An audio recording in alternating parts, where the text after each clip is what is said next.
క్రీస్తునందున్న ప్రియులకు ప్రేమతో వందనాలు తెలియజేస్తున్నాను. డిసెంబర్ నెల 29వ తేదీ 2024. ఈరోజు దేవుడు మనకు చేస్తున్న వాగ్దానం ఏమిటనగా, కీర్తనల గ్రంథము 112వ కీర్తన 6వ చరణం. నీతిమంతులు నిత్యము జ్ఞాపకములో ఉందురు. ఆమేన్. నా ప్రియమైన సహోదరి సహోదరులారా, ఈ లోకంలో జీవిస్తున్న మనమందరము కూడా కుటుంబాలుగా, సమాజముగా, సంఘముగా జీవిస్తూ ఉన్నాం. కుటుంబంగా జీవిస్తున్న మనకు ఎన్నో అవసరాలు, ఎన్నో అక్కరలు. వాటి కొరకు ఉదయం లేచింది మొదలు రాత్రి పడుకునేదాకా ఎన్నో రకాల పనులను, ప్రయత్నాలను చేస్తూ ఉన్నాం. ప్రియులారా, మన అక్కరలో, మన అవసరతలలో, మన పనులలో, మన ప్రయాణాలలో దేవుడు మనలను జ్ఞాపకం చేసుకోవాలి అంటే మనము నీతిమంతులమై ఉండాలి. దేవుడు జ్ఞాపకం చేసుకుంటే ఏమవుతుంది?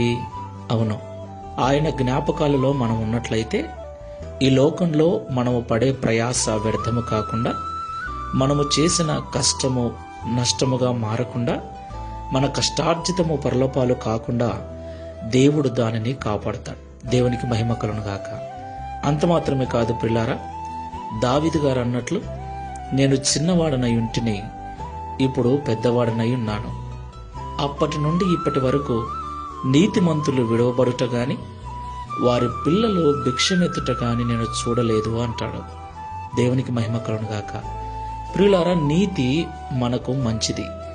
నీతిగా జీవించటము మనకు మాత్రమే కాకుండా మన పిల్లలకు కూడా క్షేమాన్ని ఇస్తుంది. నీతి మనల్ని ఘనతకెక్కిస్తుంది. నీతి దేవుని జ్ఞాపకాలలో మనల్ని ఉంచుతుంది. ఎవరు మర్చిపోయినా దేవుడు మనల్ని మరవక మనకు నిత్యము సహాయం చేస్తూ నడిపిస్తాడు. ప్రార్థన చేసుకుందాం. శాశ్వతమైన ప్రేమతో మమ్మల్ని ప్రేమిస్తున్న తండ్రి, మీకు స్తోత్రాలు చెల్లిస్తూ ఉన్నాం. తండ్రి, దినాలు గడిచే కొలది, సంవత్సరాలు గడిచే కొలది మనుషులు మమ్మల్ని మర్చిపోవచ్చు. మా ద్వారా సహాయం పొందినవారు, మా ద్వారా మేలు పొందిన వారు కూడా మమ్మల్ని మర్చిపోవచ్చు. అయితే ఎవరు మరచినా మీరు మమ్మల్ని నిత్యము జ్ఞాపకం చేసుకుంటారని మాతో మాట్లాడినందుకు స్తోత్రాలు. అలాగూ నిత్యము నీ జ్ఞాపకాలలో మేము ఉండాలి అంటే ఈ లోకంలో నీతిమంతులమై జీవించాలని మాతో మీరు మాట్లాడారు. ప్రియ తండ్రి, మేము నీతిమంతులుగా జీవించటం మాకు మాత్రమే కాకుండా మా పిల్లలకు కూడా క్షేమాన్నిస్తుందని మాతో మీరు మాట్లాడారు. ఈ ప్రార్థనలో ఏకీభవిస్తున్న ప్రియులందరినీ జ్ఞాపకం చేసుకోండి. ఎవరూ మర్చిపోయారని, ఎవరూ పలకరించట్లేదని, ఎవరూ గుర్తుపెట్టుకోవట్లేదని బాధపడకుండా, ఎవరు మరచినా, ఎవరు పలకరించకపోయినా నా దేవుడు నా నీతిని బట్టి నన్ను తన జ్ఞాపకాలలో ఉంచుకొని ఉన్నాడు. నేను నా దేవునికి తప్పకుండా గుర్తుంటాను.